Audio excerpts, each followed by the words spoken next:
Hello வணக்கம் மக்களே. Welcome back to கதை கேளு பை உங்கள் ஆர்ஜே நவீனா. கதைக்குள்ள போவோமா? ஒரு வீட்ல அம்மாவும் பையனும் உட்கார்ந்துட்டு இருக்கும்போது திடீர்னு கரண்ட் கட் ஆகுது. அந்த பையனை கூப்பிட்டு அவங்க அம்மா மெழுகுவர்த்தி ஏத்த சொல்றாங்க. அவனும் ஒரு தீக்குச்சி எடுத்து கொளுத்துறான், அணைஞ்சு போகுது. திரும்பவும் கொளுத்துறான், காத்துல அணைஞ்சு போகுது. இந்த மாதிரி அவன் திரும்ப திரும்ப பண்ணிட்டு இருக்க ஒரே ஒரு குச்சி மட்டும்தான் இருக்கு. அவங்க அம்மா அதை பார்த்துட்டு, இன்னும் ஒரே ஒரு குச்சி தான் இருக்கு, இதுலயாச்சும் ஏத்திடுவியான்னு கேக்குறாங்க. அவனும் அவனை சுத்தி இருக்க விண்டோஸ் எல்லாம் சாத்திட்டு காத்து வீசாத நேரமா பார்த்து அது மெதுவா கவனமா அந்த மெழுகுவர்த்தியை ஏத்துறான். உடனே சந்தோஷமா அவங்க அம்மா கிட்ட போய், பாத்தீங்களா நான் மெழுகுவர்த்தி ஏத்திட்டேன்னு சொல்றான். அப்போ சடனா மறுபடியும் காத்துல அந்த மெழுகுவர்த்தி அணைஞ்சிருது.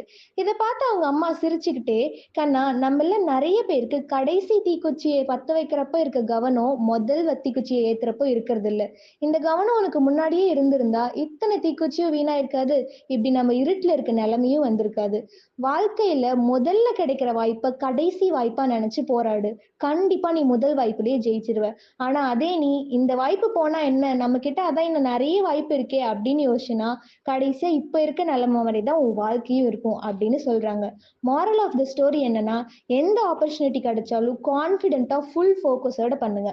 கதை பிடிச்சிருக்குன்னு நம்புறேன். மீண்டும் இன்னொரு சுவாரஸ்யமான கதையோடு உங்களை சந்திக்கும் வரை உங்களிடமிருந்து விடைபெறுவது நான் உங்கள் ஆர்ஜே நவீனா.